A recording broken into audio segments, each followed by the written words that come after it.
Hello friends, today we're going to be talking about why to do ministry. And I'm really excited about this because this is something I've wanted to do for a long time, and that is, this is the first part in a series, a 7-part series on reasons that you and I should do ministry. And there's a bunch of flies around my head. This is the first thing that came to my mind when we talked about this question of why do ministry, and that is, Jesus told us to. Jesus said in John chapter 20 verse 21, "As my Father sent me, so send I you." And so we are sent by Jesus in the same way that the Father sent Jesus to earth. Now, what was Jesus' mission in coming here? Well, yes, it was to seek and to save those that were lost. Yes, it was to die on the cross. But all of the things that Jesus did and all of that was a expression of who God is, of his character and of his love. Jesus also said in Matthew 28 in the Great Commission, to go and teach all nations.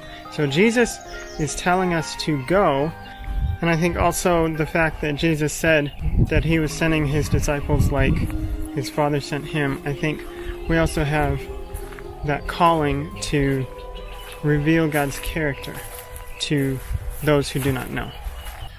The Great Commission is often thought of in the sense of foreign mission work, which it's true.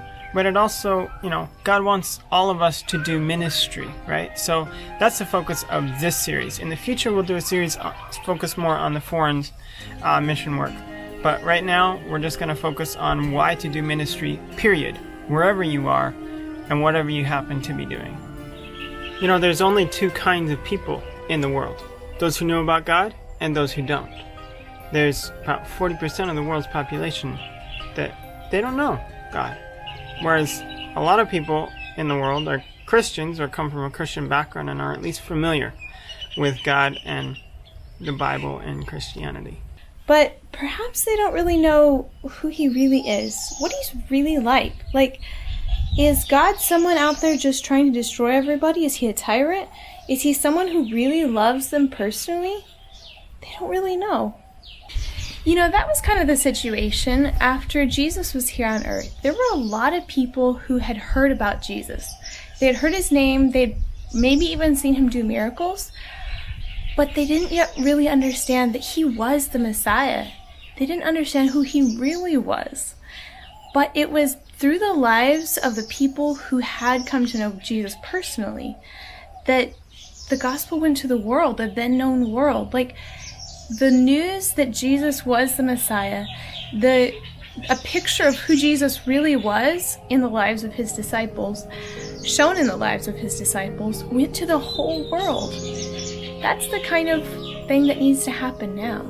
That's what our world needs today. A lot of people know something about God, but do they really know who he is?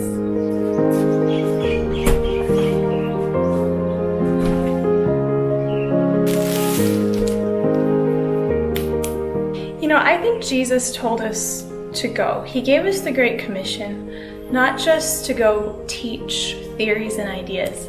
He told us to go and show them who he really is. Show them Jesus. Show them what God is really like. That's not something we can do on our own, though. Our characters aren't like God. They're very sinful naturally. So how can we do that?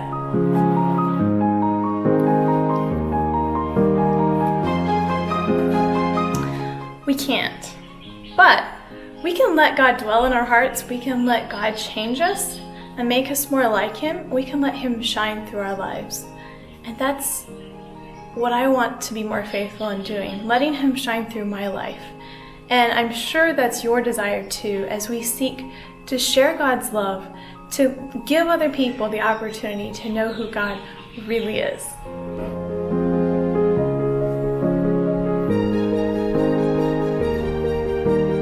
Thank you so much for joining us today. I hope this video was a blessing to you. And if you want to see the next parts in this series, make sure you're subscribed and you have the little bell next to the subscribe button clicked, and you'll be notified when the next videos come out. Thank you so much. God bless.